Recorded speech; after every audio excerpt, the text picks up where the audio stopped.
नमस्कार, रण क्षेत्र देख रहे हैं आप। आपके साथ मैं हूं लावनी विनीत। बेहद खास मुद्दा आज आपके बीच लेकर आई हूं, क्योंकि मुद्दा देश के कोने कोने में, हर घर में, हर गली मोहल्ले में चर्चा का विषय बना हुआ है और मुद्दा है महंगाई का। वो बढ़ती महंगाई जिसकी वजह है वैश्विक संकट, जिसकी वजह से पेट्रोल डीजल महंगा हो चुका है, जिसकी वजह से सरकार पर विपक्ष हमलावर है, जिसकी वजह से चर्चाओं का बाजार गर्म है। लेकिन इन सब के बीच सरकार, प्रधानमंत्री नरेंद्र मोदी क्या प्रयास कर रहे हैं? प्रयास है संकट के समय समाधान ढूंढने की। तो ऐसे में जब सवाल ये उठ रहा हो कि महंगाई, पेट्रोल डीजल महंगा हो गया, रसोई महंगी हो गई, सब्जियां महंगी हो गई, ट्रांसपोर्ट महंगा हो गया, जब सब कुछ महंगा है और हर घर का बजट हिल रहा है, तो दो बातें सबसे महत्वपूर्ण होती हैं कि आखिर इसकी वजह क्या है और फिर इस वजह का उपाय क्या ढूंढा जाए। दुनिया में युद्ध, मिडिल ईस्ट में तनाव है, कच्चे तेल की कीमतों में उछाल लगातार बना हुआ है, सप्लाई चेन पर संकट है और उसका सीधा असर ही भारत की जनता की जेब पर पड़ रहा है। लेकिन जैसा मैंने कहा कि दो पहलू होते हैं, एक वजह होती है और दूसरा उपाय ढूंढना होता है। तो इसी बीच जब महंगाई की मार जनता पर पड़ी है, जब वैश्विक संकट से यह समस्या उपजी है, तो प्रधानमंत्री नरेंद्र मोदी इसी बीच 5 देशों के दौरे पर निकल गए। यूएई का दौरा कंप्लीट किया, 7 बड़े समझौते किए और उसमें भी जो निकल कर आया वो सीधे सीधे भारत के लिए निकल कर आया और आज बारी नीदरलैंड्स की थी। 5 देशों का दौरा है और सवाल ये है कि क्या ये सिर्फ विदेश यात्रा है या फिर महंगाई से लड़ने का बड़ा आर्थिक और रणनीतिक मिशन है। क्योंकि नीदरलैंड्स की अगर बात की जाए तो नीदरलैंड सिर्फ एक यूरोपीय देश नहीं है, बल्कि टेक्नोलॉजी, ऊर्जा, सप्लाई चेन, पोर्ट्स, लॉजिस्टिक्स और निवेश का बड़ा केंद्र है। भारत आज दुनिया से क्या चाहता है? सस्ती और सुरक्षित सप्लाई चेन, ऊर्जा साझेदारी, महत्वपूर्ण निवेश, ग्रीन एनर्जी, नई टेक्नोलॉजी, ये तमाम चीजें, ताकि उत्पादन सस्ता हो, व्यापार बढ़े और फिर महंगाई पर लगाम लगे। और यही कारण है कि मोदी सरकार लगातार दुनिया के बड़े देशों से रिश्ते मजबूत कर रही है। यूएई से ऊर्जा, यूरोप से टेक्नोलॉजी, नीदरलैंड से लॉजिस्टिक और निवेश, यानी लक्ष्य साफ है कि भारत को आर्थिक रूप से इतना महत्वपूर्ण बनाना है कि वैश्विक संकट का असर कम से कम हो, और इसी दिशा में सरकार काम कर रही है। लेकिन जैसे ही प्रधानमंत्री विदेश जाते हैं, विपक्ष सवालों की झड़ी लगा देता है। कोई कहता है कि विदेश घूमने गए हैं, कोई कहता है कि फेस सेविंग की कोशिश है, कोई कहता है कि इवेंट मैनेजमेंट कर रहे हैं, कोई ये कह रहा है कि देश में महंगाई और प्रधानमंत्री को देखिए वो तो विदेश चले गए घूमने के लिए। लेकिन साहब, सवाल ये है कि अगर दुनिया में तेल संकट है, दुनिया में एक संकट उपजा हुआ है, अगर वैश्विक अर्थव्यवस्था उससे प्रभावित हुई है, तो क्या भारत का प्रधानमंत्री दुनिया से बातचीत ना करे? क्या भारत निवेश ना लाए? क्या भारत नए व्यापारिक रास्ते ना खोले? क्या भारत सिर्फ बैठकर महंगाई जो बढ़ रही है और विपक्ष का जो विरोध है उस पर सिर्फ राजनीति करता रहे? आज दुनिया भारत को सुनती है, भारत के साथ व्यापार करना चाहती है, भारत में निवेश करना चाहती है, और यही वजह है कि मोदी सरकार विदेश नीति को सीधे आर्थिक रणनीति से जोड़ रही है। लेकिन विपक्ष का आरोप है कि ये सब सिर्फ छवि निर्माण है, जनता को राहत नहीं मिल रही, महंगाई अब भी कम नहीं हुई है। तो आज रण क्षेत्र में सबसे बड़ा सवाल यही है कि क्या मोदी का ये विदेश दौरा, नीदरलैंड आज जब पहुंचे हैं, तो क्या ये दौरा महंगाई से लड़ाई का एक बड़ा हिस्सा है? क्या विदेश का जो नाता है, विदेश नीति का जो नाता है, वो सीधे आम आदमी की रसोई से जुड़ चुका है, या फिर विपक्ष जो आरोप लगा रहा है कि ये सिर्फ राजनीतिक ब्रांडिंग है, उन आरोपों में कितना दम है? आज खुलकर करेंगे बात। कुछ ही देर में हमारे साथ आज के अतिथि जुड़ जाएंगे, उनसे आपका परिचय भी कराऊंगी। लेकिन क्योंकि प्रतिक्रियाओं का दौर है और सबसे पहली प्रतिक्रिया प्रधानमंत्री नरेंद्र मोदी जब नीदरलैंड पहुंचे, उन्होंने इंडियन डायस्पोरा से बात की और साफ तौर पर कहा कि देखिए, आपदा का समय है, ये वर्ष आपदा का है, लेकिन अगर अब भी हम नहीं चेते तो फिर मुश्किलें बढ़ जाएगी। इसलिए साथ मिलकर समाधान ढूंढने की जरूरत है। क्या कहा प्रधानमंत्री ने और उनकी बातों में कैसे दूरदर्शिता छिपी हुई थी, विपक्ष बहरहाल इस पर क्या राजनीति कर रहा है, क्या आरोप लगा रहा है, तमाम प्रतिक्रियाएं पहले आपके सामने रखते हैं और फिर शुरू करते हैं आज के रणक्षेत्र की ये डिबेट। आज की दुनिया किस तरह नई नई चुनौतियों से जूझ रही है। पहले कोरोना आया, फिर युद्ध होने शुरू हो गए और अब आज की एनर्जी क्राइसिस है। ये दशक दुनिया के लिए आपदाओं का दशक बन रहा है।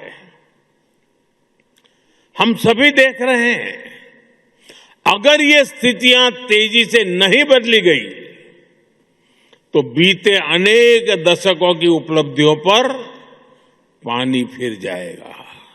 पहले प्राइम मिनिस्टर आप ही छड़ दे अपने फॉरेन ट्रिप, ਹੁਣ ਕਿੱਥੇ ਨੇ ਉਹ ਇਸ ਵਕਤ ਕਿੱਥੇ ਨੇ ਪ੍ਰਾइम मिनिस्टर? नीदरलैंड गए हुए ने। मेरे ख्याल अगले 3-4 मुल्कों का होर दौर है। लोगों को मना करके आप चले जाते हैं। जिम्मेदारी थी, करना चाहिए,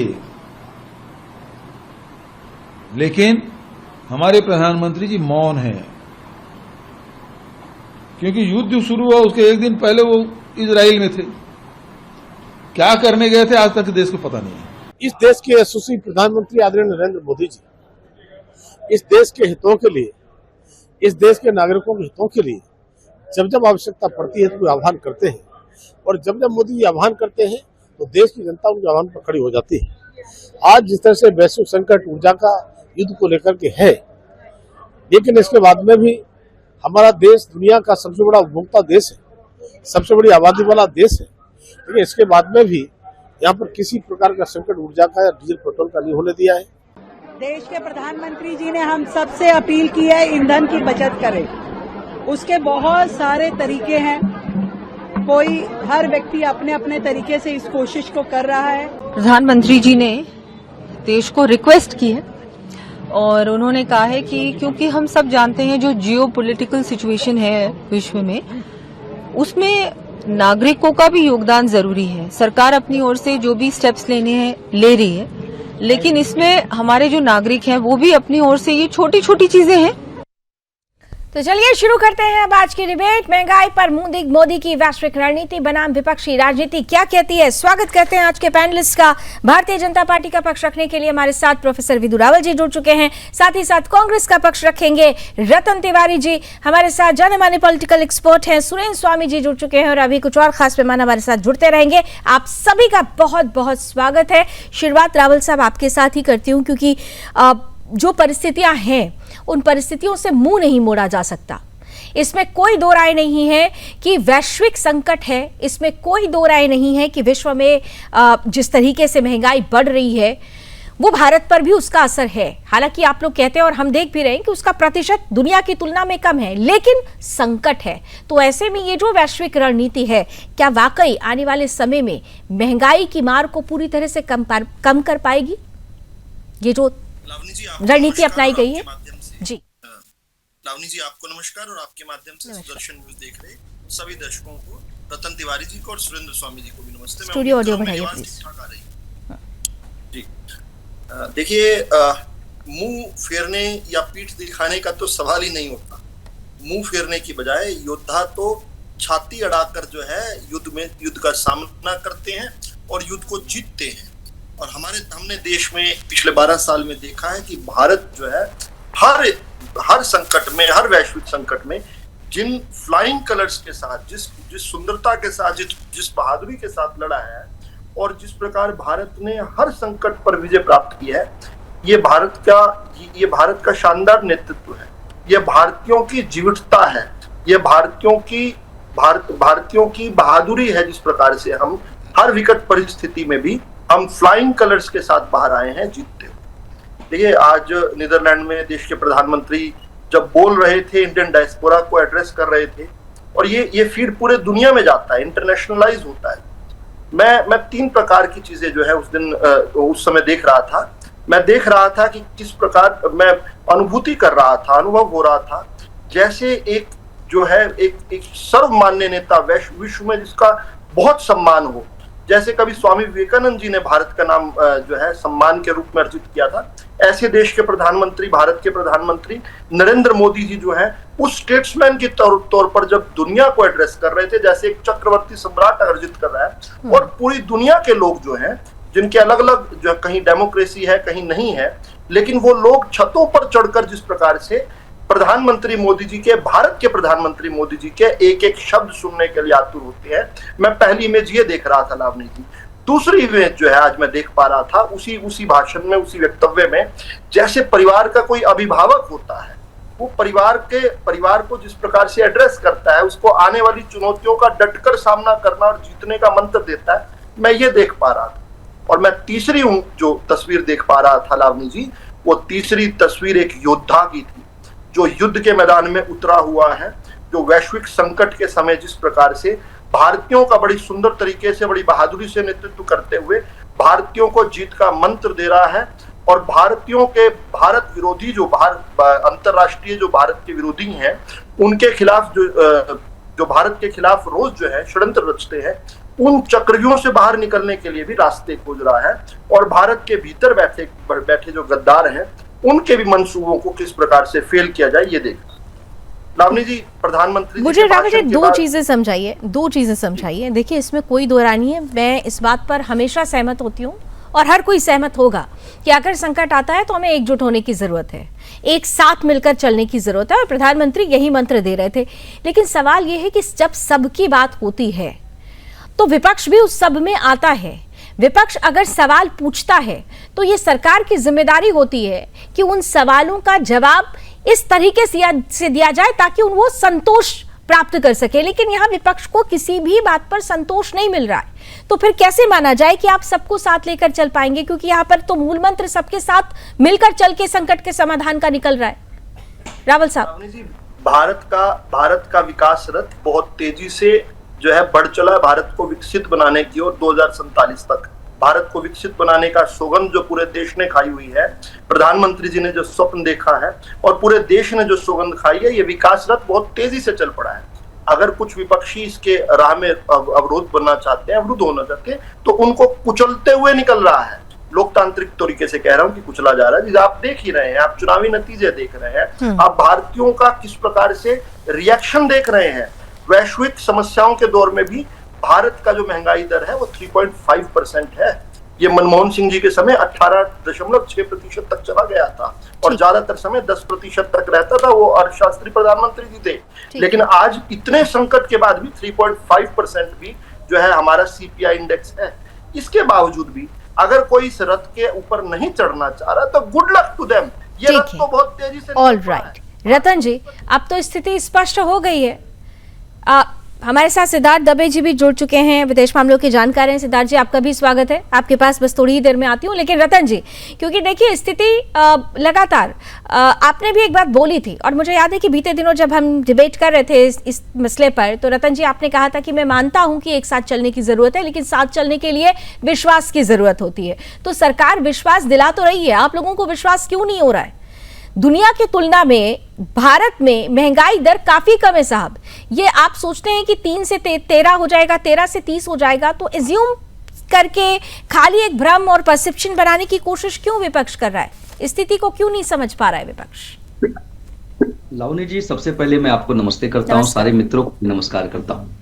जिस प्रकार विधु रावल जी ने कहा कि जो विपक्ष भारत सरकार के बीच में रोड़ा उत्पन्न करेगा या रोड़ा बनेगा, उसे कुचलते हुए हम आगे बढ़ेंगे, उसे कुचल दिया जाएगा। नंबर 1, क्योंकि अगर आप विपक्ष को कुचलना चाहते हो तो विपक्ष आपका साथ क्यों देगा।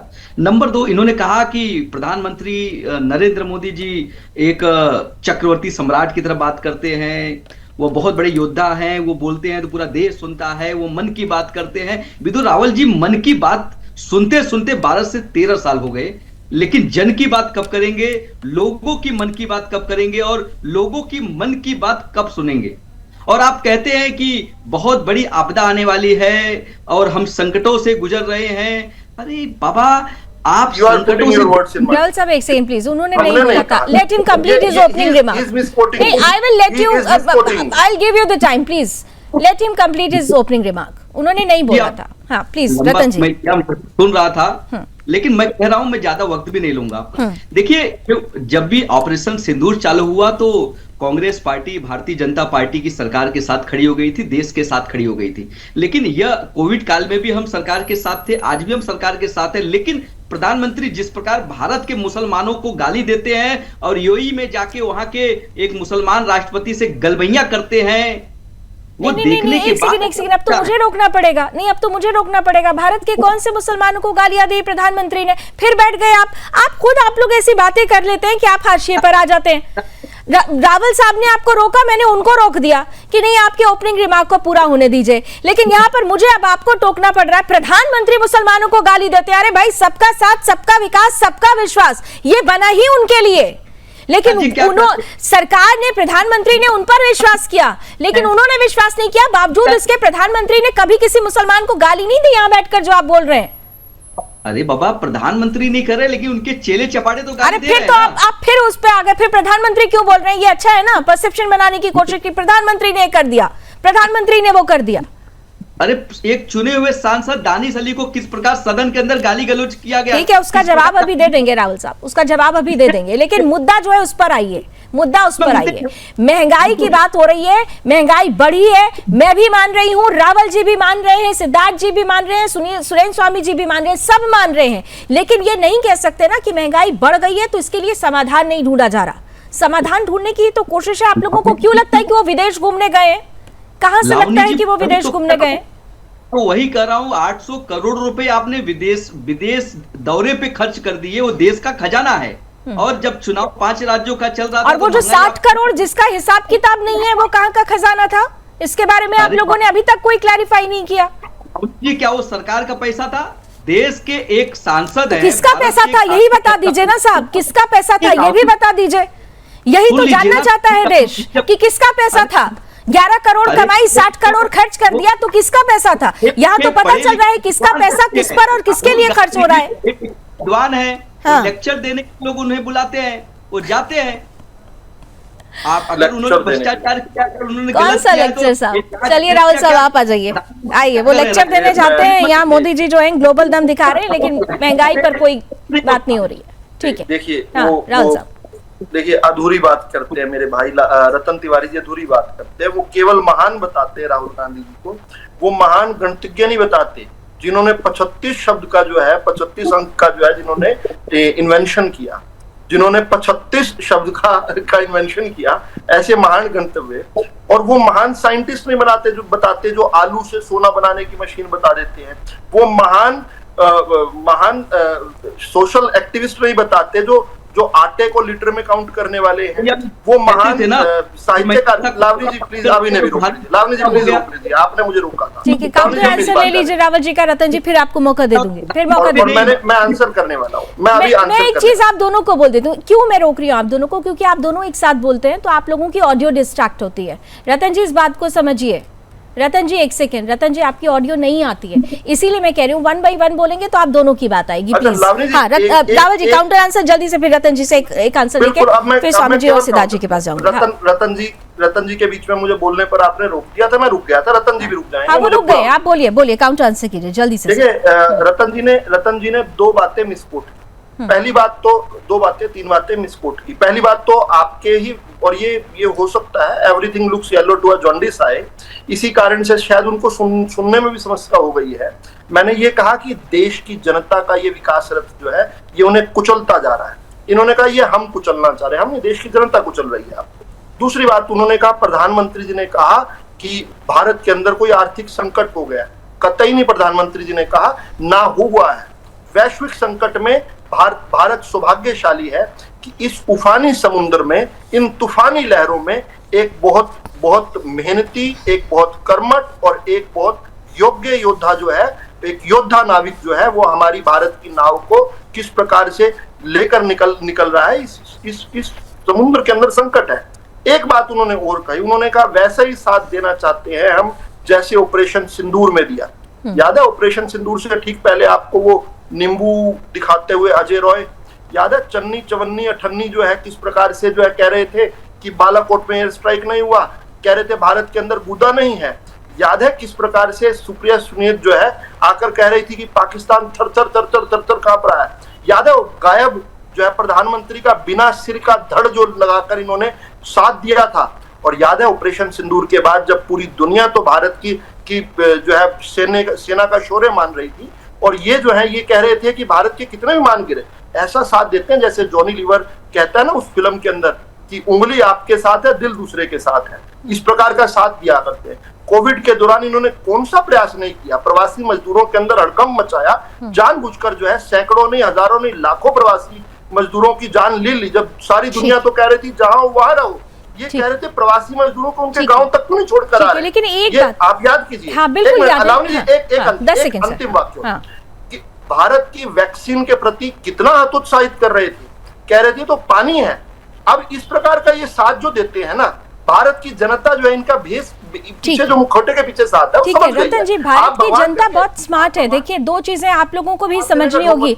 आप विरोध के लिए सिर्फ विरोध करेंगे तो काम नहीं चलेगा।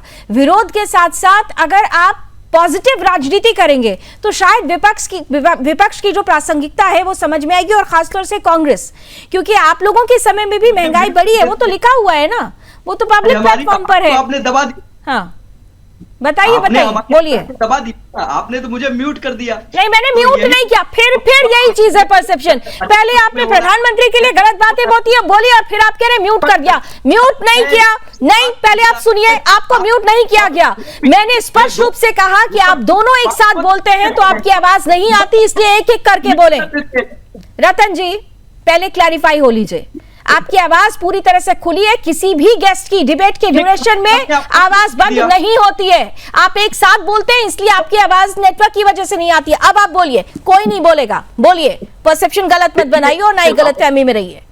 जी देख लीजिए, राहुल गांधी जी कोविड काल में भी प्रधानमंत्री जी को सुझाव दे रहे थे, नसीहत दे रहे थे, एक न मानी गई। इस बार राहुल जी एक second please, Rahul ji please. जब आने वाली थी तो 12 मार्च को राहुल गांधी जी ने देश के प्रधानमंत्री को कहा कि वैश्विक संकट आ सकता है, उसका असर भारत पे पड़ेगा, हमको तैयारी करनी पड़ेगी, लेकिन उन्हें मजाक में लिया गया। आज स्थिति ऐसी आ गई कि उन्होंने जनता को यह कहा कि 5-7 दिन में तेल खत्म होने वाला है, ने कहा गैस सिलेंडर खत्म हो जाएंगे।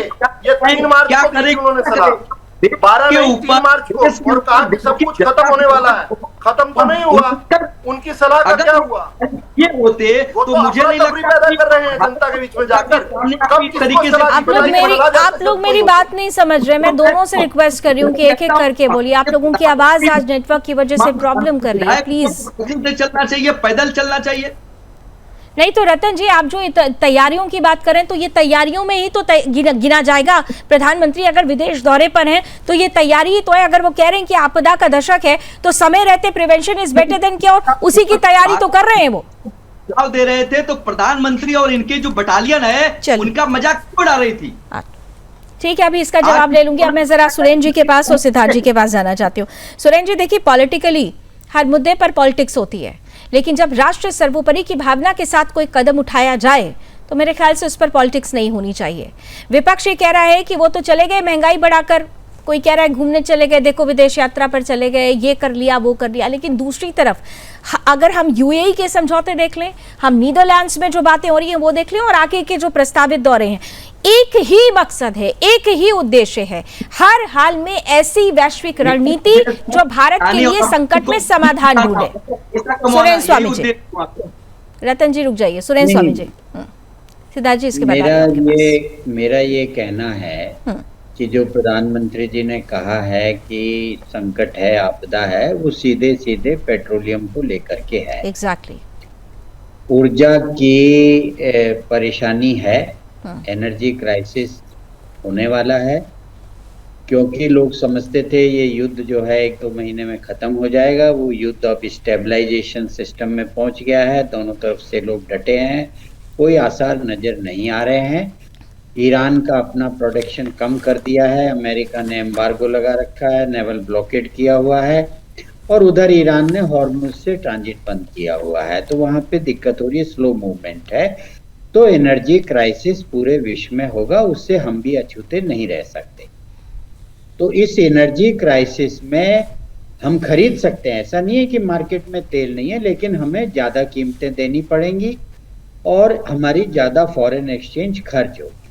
और किसी भी देश की इकोनॉमी में अगर जब विश्व से जुड़ी हुई है तो अगर हमारी इकोनॉमी में फॉरेन एक्सचेंज का जो हम उसको ऐसे ही फूंक देंगे डीजल पेट्रोल में, तो आगे जाके हमारे सामने दिक्कतें होगी, हमारी ग्रोथ में परेशानी होगी। इसलिए मोदी जी ने जो भी बातें कही हैं वो कोई ऑस्टेरिटी मेजर नहीं है, बल्कि वो सारी चीजें उस दिशा में है जिसमें हम अपनी फॉरेन एक्सचेंज को बचाएं।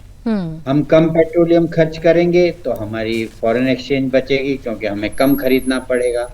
अगर हम सोना नहीं खरीदेंगे तो हमारी फॉरेन एक्सचेंज बचेगी, क्योंकि हमें आयात कम करना पड़ेगा। अगर हम विदेश नहीं जाएंगे तो हमें हमारी फॉरेन एक्सचेंज बचेगी, क्योंकि वहां तो फिर आप डॉलर लेके ही जाएंगे। अगर आप एडिबल ऑयल थोड़ा कम खाएंगे, वो तो हेल्थ के लिए पहले भी कहते रहे हैं कि कम खाना चाहिए, तो उसमें क्योंकि अभी हम आत्मनिर्भर नहीं है तो हमारी फॉरेन एक्सचेंज बचेगी, स्वास्थ्य भी ठीक रहेगा। अगर हम जो फर्टिलाइजर है, खासतौर से जो हमें यूरिया और इसकी प्रॉब्लम होगी, इससे कीमतें भी बढ़ेंगी, तो अगर उसकी जगह हमारे यहाँ तो इतना पशुधन है, तो अगर हम अपनी ज्यादा से ज्यादा गोबर का प्रयोग करेंगे, ऑर्गेनिक फार्मिंग तो एक बड़ा शब्द हो जाता है, अगर हम खाद में गोबर ज्यादा यूज करेंगे तो उससे हमें फायदा होगा, हमारी फॉरेन एक्सचेंज बचेगी। तो जितनी भी बातें उन्होंने कही हैं वो सब हमारी फॉरेन एक्सचेंज को हम कंजर्व करें और उसको फूंक नहीं दें गाड़ियों में, ये उनका बेसिक इशू है। यानी साफ तौर पे हाँ, सर मैं आती हूँ आपके पास, आप बड़ी महत्वपूर्ण बात आपने कही और इसीलिए आपके इसी पॉइंट को लेकर मैं सिद्धार्थ जी के पास जा रही हूँ कि देखिए ये चीज समझने वाली है। आप ये दूरदर्शिता इसी में छिपी होती है कि जब आप एक बात कहते हैं कंज्यूम करने की और एक बात कहते हैं कि आप कितना उसको बचाएंगे, तो उसके पीछे कुछ उद्देश्य छिपा होता है। उसी उद्देश्य से प्रधानमंत्री ने बड़ी बातें कही, लेकिन विपक्ष इस बात को नहीं समझ रहा है। क्या आप ये मानते हैं कि जो भारत की विदेश नीति है, जिसे विपक्ष हमेशा सवालों में खड़ा करता है, लेकिन अभी वही विदेश नीति भारत के हर घर की नींव बनती जा रही है? मानते हैं सिद्धार्थ जी आप? जी नमस्कार लावणी जी, सुदर्शन न्यूज के सभी दर्शकों को नमस्कार, जय हिंद, वंदे मातरम। It's a pleasure to be back in your show. You very sharp Lavani ji. जिस तरह से आपने एक प्रवक्ता जो बता रहे थे, जब उन्होंने ये कहा कि नरेंद्र मोदी जी ने मुसलमानों के लिए it was a factually incorrect statement and you cot him very absolutely correctly.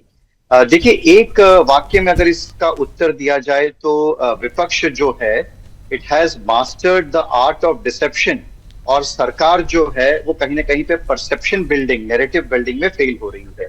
यानी कि चाहे वो मैं देख रहा हूँ सीए का समय हो, चाहे वो फार्मर्स बिल का इश्यू रहा हो, कई महत्वपूर्ण इश्यूज हैं जिसमें सरकार जो है वो एक राइट पर्सपेक्टिव, राइट परसेप्शन जो है वो समाज तक, देश तक नहीं पहुंचा पा रही। कहीं ना कहीं पे वो मेरे ख्याल से विफल हो रही है। जैसे इसके पहले स्वामी जी ने बिल्कुल सही तरीके से बताया, किंतु क्यों ये जनमानस तक नहीं पहुंच रही है ये बात।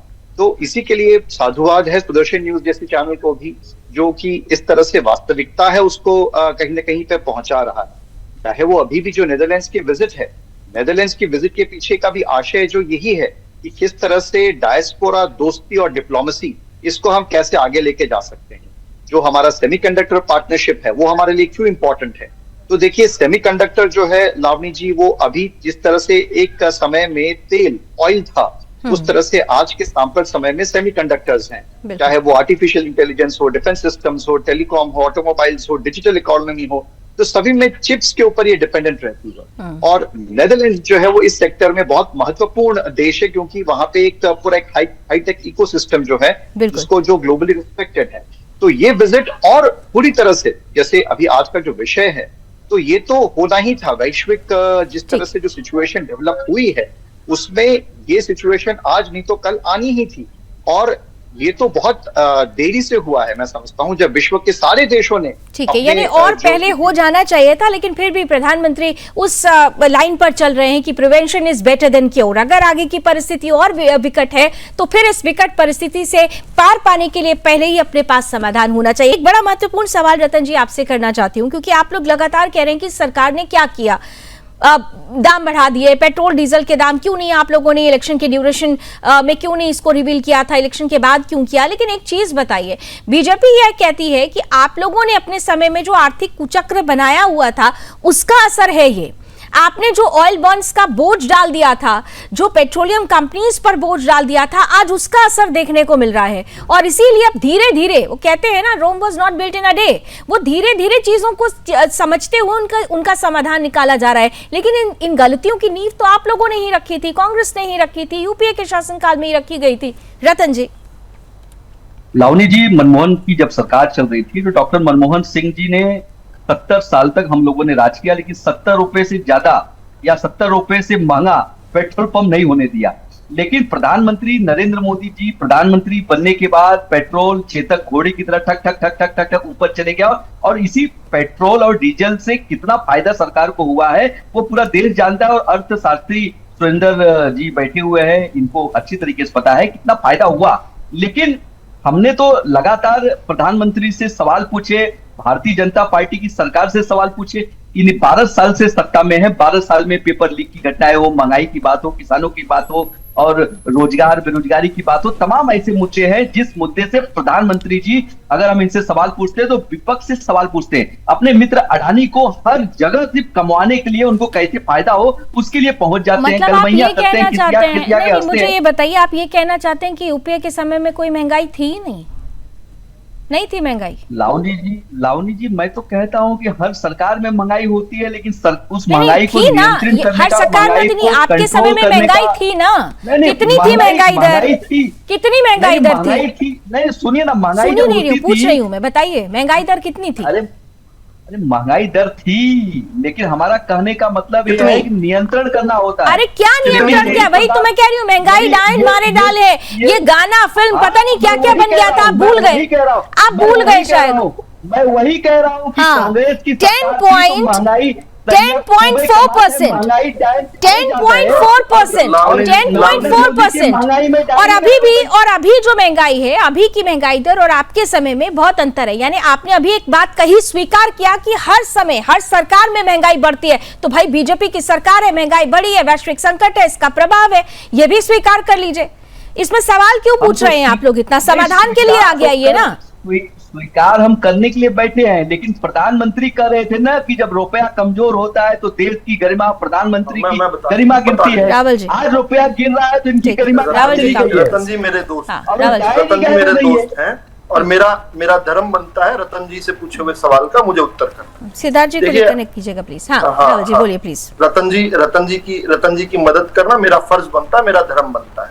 आपने उनसे बार बार सवाल पूछा कि अनर्थ शास्त्री, माफी चाहूंगा, अर्थशास्त्री जी प्रधानमंत्री जी जब थे तब महंगाई दर क्या था। तो मैं बता देता हूँ, ये आप बड़ी बहुत ही मोडेस्ट आपने फिगर बताई, 10.4%। मैं बताता हूँ, लगातार 18 क्वार्टर्स जो होते हैं उसमें भारत का महंगाई दर 2 डिजिट्स में रहा। आज जो महंगाई दर पिछले महीने 1.48% था, यानी 1.5% पे नहीं था, अब 3.5% हुआ है युद्ध के बाद। मनमोहन सिंह जी की उनका जो कार्य था, उनका जो करिश्मा था, उन्होंने अब झूठ बोलने के लिए बैठे हैं। डॉक्टर मनमोहन सिंह ने उसको दौड़ाया। उन्होंने जब पूरा विश्व आर्थिक मंदी से जूझ रहा था तो डॉक्टर मनमोहन सिंह ने उसे उठाया था। हमने आपको कहां से कहां पहुंचा दिया था। आज आप जब से आए हैं बर्बाद करने पे लगे हैं। मैं फिगर देने के लिए क्या बोलना नहीं चाहते, बोलना नहीं चाहते। अच्छा रतन जी, फिगर्स तो सुन लीजिए। अभी आप रतन जी फिगर्स सुन लीजिए, वो कुछ बताना चाह रहे हैं, आप भी सुन लीजिए। लावनी जी, मैंने छोटे भाई हैं। अच्छा, और सुनिए भाई साहब रिक्वेस्ट कर रहा हूँ, भाई साहब हाथ जोड़ रहा हूँ मैं, सुन लीजिए प्लीज, भाई साहब सुन लीजिए प्लीज, हाथ जोड़ रहा हूँ मैं, प्लीज सुन लीजिए। अरे हाथ आप यही नहीं, अच्छा ठीक है, चलिए ठीक है, बोलिए। आप दोनों का फेडर होने, बोलिए राहुल जी, आपकी आवाज एकदम स्पष्ट है, और वैसे भी आपकी आवाज बहुत बुलंद है। रतन जी की आवाज बार आप दबा देते हैं, वो आरोप भी यही लगाते हैं। 2011 का जो आखिरी क्वार्टर था, 2011 का अनर्थ शास्त्री जी, माफी चाहूंगा, अर्थशास्त्री जी की सरकार में, वो अक्टूबर 2011 में 18.66%, 18.66% इन्फ्लेशन था। ये जो है, जो आपने एवरेज बताया 10.4, एक फिगर और दे देता हूं, क्योंकि पेट्रोल डीजल इन्होंने बताया 70 साल तक 70 का नहीं हुआ और अब कुछ हो गया, तो इनके लिए बताने के लिए मैं बता रहा हूं कि 1 अप्रैल 2004 को जब अटल जी की सरकार के समय जब चुनाव आयोग ने आचार संहिता लगाई थी, उस समय जो हमारा पेट्रोल का रेट था 33 रुपए 71 पैसे था। 1 अप्रैल 2014 को, और मैं ये दिखा भी दूंगा बोलने के बाद, 1 अप्रैल 2014 को ये बढ़कर 72 रुपए 36 पैसे हो गया था, 114% की इंक्रीज। अब ये जो 3 रुपए का इंक्रीज हुआ है 15 मई को, मैं 1 अप्रैल की फिगर लेता तो और कम आता, लेकिन 3 रुपए जोड़ दिए। उसके बाद भी कल जो हमारा जो पेट्रोल का रेट था, ये दिल्ली की बात हो रही है, दिल्ली में 97 रुपए 70 पैसे, यानी इन 10 साल में केवल 35% इंक्रीज, जबकि यूपीए के 10 साल में 114% की इंक्रीज। ये बात अगर डीजल में करें तो 1 अप्रैल 2014 को जो डीजल के प्राइसेस थे दिल्ली के अंदर 27 रुपए 74 पैसे, जो बढ़कर 1 अप्रैल 2014 जब यूपीए सरकार मनमोहन सिंह जी की गई तब 55 रुपए 49 पैसे, 155 रुपए का इंक्रीज, 155% का इंक्रीज। ठीक है, वो बढ़कर कल जो है 90.67। राहुल साहब, मुझे एक बात का जवाब देना चाहिए। 63%। ठीक है, ये फिगर तो ये फिगर आपने बहुत क्लैरिफाई किया, लेकिन एक बात का जवाब जो मैं आपसे जानना चाहती हूँ, क्योंकि आप सरकार का भी पक्ष रखेंगे, आप, ये महत्वपूर्ण सवाल है जो मैं अब आपसे करने वाली हूँ, क्योंकि लोगों में, ठीक है सब देख लिया हमने और हम ग्राफिक्स के थ्रू भी इसे चला भी रहे हैं। बहरहाल मैं आपसे ये जानना चाहती हूँ कि देखिए, जनता है, जनता के लिए सरकार की कुछ रिस्पॉन्सिबिलिटीज होती हैं, कुछ अकाउंटेबिलिटी होती है, जो मैं बार बार कहती हूँ। अकाउंटेबिलिटी तो सरकार की है ना, रिस्पॉन्सिबिलिटी कलेक्टिव होती है, रिस्पॉन्सिबिलिटी विपक्ष की भी है, लेकिन अकाउंटेबिलिटी सरकार की है। ये मैं बात में बार बार दोहराती हूँ और इसीलिए इसी में आपसे पूछना चाहती हूँ कि जनता ये जानना चाहती है। हमने एक लोगों से रिपोर्ट्स मंगवाई थी, ग्राउंड पर हमारे रिपोर्टर्स उतरे और उन्होंने कहा कि देखिए थोड़ा सा तो डर है। क्या आप ये जनता को विश्वास दे सकते हैं कि इस बढ़ोतरी के बाद अब दोबारा बढ़ोतरी नहीं होगी, जैसा कि विपक्ष कह रहा है कि अभी 3 किया है, फिर 13 करेंगे, फिर 30 करेंगे?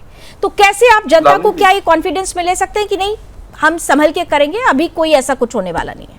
दे सकते हैं भरोसा? पहली बात तो ये कि भारत के अंदर किसी प्रकार का कोई एनर्जी क्राइसिस नहीं है। मैं बड़ी विनम्रता के साथ, जिनका मैं व्यक्तिगत रूप से बड़ा सम्मान करता हूँ, सुरेंद्र स्वामी जी का एक जो लाइन थी, बाद में उन्होंने बिल्कुल ठीक कहा, बाकी चीजें से सबसे सहमत हूँ, but his first line was कि भारत में एक एनर्जी संकट होने वाला है, क्राइसिस। अभी इस प्रकार की कोई भी योजना जो है, इसलिए ये कल्पना इसलिए कहना गलत होगा क्योंकि हमने जिस प्रकार से अपनी एनर्जी नीड्स की डाइवर्सिफिकेशन किया है, हमने ऑल्टरनेट रूट्स दिए हैं। एनर्जी महंगी सस्ती हो सकती है, उन्होंने बाद में खुद ही अपने स्टेटमेंट में बता दिया। बस मेरा इस एक लाइन पर उनसे जो है असहमति थी, वो विनम्रता से मैंने अपनी बात बता दी। दूसरी बात, आपने जो सवाल पूछा है कि क्या 3 के बाद 13, 30, ये आप किन के बारे में पूछ रहे हैं? एक बार जरा सा बैकग्राउंड चेक कर। 3 मार्च 2026 को युद्ध जब शुरू हुए, 3 दिन हुए थे, सारे अंग्रेजी और हिंदी जो लीडिंग न्यूज़पेपर थे उसमें एडिटोरियल लिखकर, संपादकीय लिखकर राहुल गांधी ने कहा था 5-7 दिन में तेल ही खत्म होने वाला है, गैस खत्म होने वाली है। एक कृत्रिम अफरा तफरी पैदा करने की बात है। अब मैं फिर से एक बात को आपको ध्यान दिलाना चाहता हूं, 2 चीजों को मिक्स मत कीजिए। There is absolutely no energy crisis in India. Prices में भी there may be up and down in prices, लेकिन कतई कोई एनर्जी संकट नहीं है। भारत के पास पर्याप्त जो है हमारी एनर्जी नीड्स को लेकर है। फिलहाल ऐसा कोई इंडिकेटर नहीं है कि भारत के पास कोई जो है किसी प्रकार से ऊर्जा संकट है कोई। ठीक है, दूसरी बात, बड़ी विनम्रता से मैं जो है एक और बात, लेकिन राहुल जी ये बातें आप उन लोगों को कैसे समझाएंगे जिनको छोड़कर जाना पड़ा है अपने आशियाने को और अपने काम धंधे को, रोजी रोजगार को? ये तो सच है ना। इसीलिए मैंने आपसे ये सवाल पूछा, क्योंकि मैं यहाँ किसी पार्टी की प्रवक्ता नहीं हूँ, मैं देश की प्रवक्ता हूँ। देश का हर एक नागरिक अगर सवाल पूछता है तो मैं वो सवाल आप लोगों के सामने रखूंगी। एक खंडन और करना चाहता हूँ। कुछ चीजें परसेप्शन बन जाती है, क्लीशेज बन जाते हैं। मैं बड़ी विनम्रता से सिद्धार्थ दवे जी की भी एक बात का जो है, मैं व्यक्तिगत रूप से उस पर असहमति है, हो सकता है वो ठीक हो, मैं गलत हूं, लेकिन मैं अपनी ऑब्जेक्शन उस पर रेज करना चाहता हूं। ही सेड कि विपक्ष has mastered the art of deception और बीजेपी कहीं परसेप्शन में हट रही है, पिछड़ रही है। मैं इस बात का खंडन करना चाहता हूं ये बोलते हुए कि while the opposition of this country may have mastered the art of deception, but this nation, the countrymen, वो एक्सपोज हो चुके हैं, विपक्ष को एक्सपोज कर चुके हैं और उनकी जो वेल डुप्लिसिटी है उसको एक्सपोज, और अब देश जो है So देखिए, परसेप्शंस में नहीं आता। politics is all about perception. It could be BJP, it could be Congress, it could be any other party.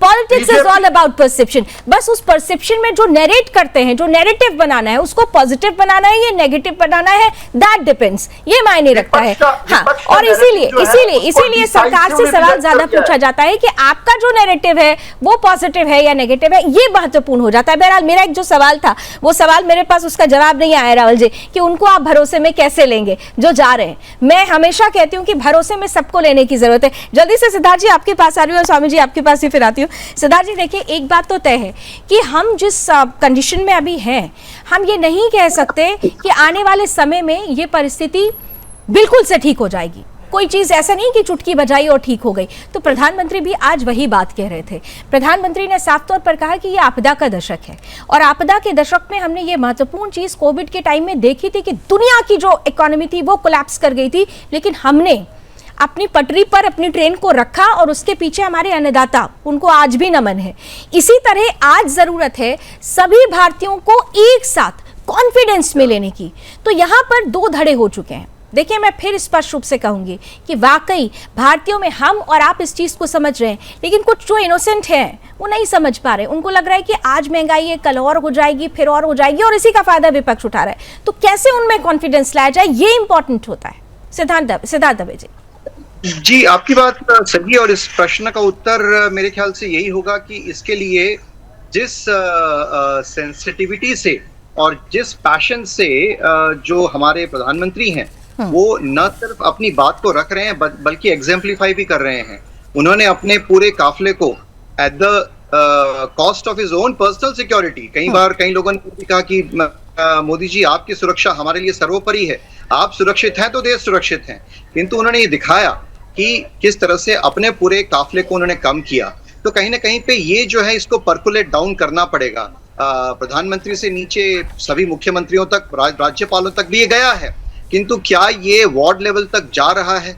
क्या हम इसको पूरा जैसे कि एक मास मूवमेंट बना पा रहे हैं? और ये तो सबको पता है कि एनर्जी और जो ऑयल प्राइसेस है वो मार्केट लिंक्ड हो चुके हैं, कई दशकों से वो मार्केट लिंक्ड हैं। जब ऑयल का पर बैरल प्राइस $60 $80 तक था, तब तक ये प्राइस था। आज पर बैरल ऑयल का प्राइस जो है वो 100 के ऊपर पहुंच चुका है, और आने वाले समय में अगर ये युद्ध आगे खींचता है तो कहते हैं कि $125 प्रति बैरल या उससे भी बढ़ सकता है। ऐसे सिचुएशन में जबकि पेट्रोलियम प्राइसेस जो हैं वो मार्केट लिंक्ड हैं, और मार्केट मतलब कौन सा? Global market.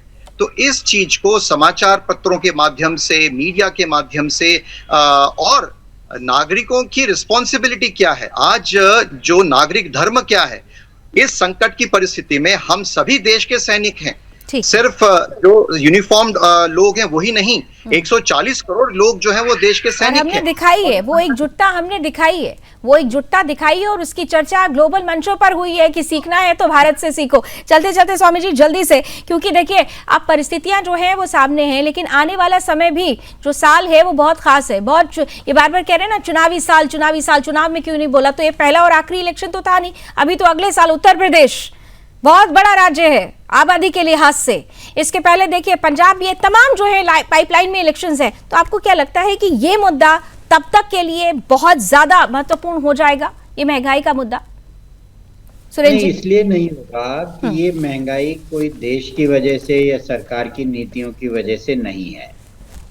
मैंने आपको कहा, मैं उस बात को रिपीट करता हूं कि पूरे विश्व में पेट्रोलियम सप्लाई का क्राइसिस बढ़ता जा रहा है और ये युद्ध रुकने के आसार अभी नहीं दिख रहे हैं। इसलिए ये प्रीएम्प्टिव एक्शन भारत सरकार के प्रधानमंत्री ने लोगों से लेने के लिए कहा है। अगर ये क्राइसिस नहीं होता तो आपके गैस सिलेंडर सप्लाई पे क्यों रिस्ट्रिक्शन होती? अगर ये क्राइसिस नहीं होता तो 5 लीटर का जो गैस सिलेंडर फ्री मार्केट में वो दुगने तिगने दाम पे क्यों बिकता? तो उसमें हम नहीं बहस में जाना चाहते। खुद प्रधानमंत्री कह रहे हैं कि आपदा है, आप अपने कंट्रोल कीजिए, फॉरेन एक्सचेंज को बचाइए और बाकी खर्चों को मत कीजिए। ठीक है, लेकिन तो उसको देखते हुए इसका चुनाव पे कोई असर नहीं होगा, इसलिए नहीं होगा कि ठीक है, क्योंकि जनता सब समझती है, जनता सब देखती है। थैंक यू सो मच, समित नहीं अनुमति दे रहा है। थैंक यू सो मच, आप सभी हमारे साथ जुड़े। बहुत महत्वपूर्ण मुद्दा है ये, क्योंकि ग्लोबल दम, ये दम केवल सिर्फ कहने के लिए नहीं है, ये इसलिए दिखाया जा रहा है, ये इसलिए किया जा रहा है, ये इसलिए विदेश यात्राएं हो रही है, प्रधानमंत्री इसलिए दुनिया भर के देशों के साथ संवाद में है, क्योंकि उनका एक मूल मंत्र है संवाद से समाधान। और यही संवाद महंगाई के लिए, बढ़ती महंगाई के लिए बड़ा समाधान लेकर भी आएगा। एक बेहतर तस्वीर हमारे बीच हो, इसी उम्मीद के साथ रण क्षेत्र में भी बस इतना ही। देश और दुनिया की तमाम खबरों के लिए आप जुड़े रहिए सुदर्शन न्यूज के साथ। जय हिंद।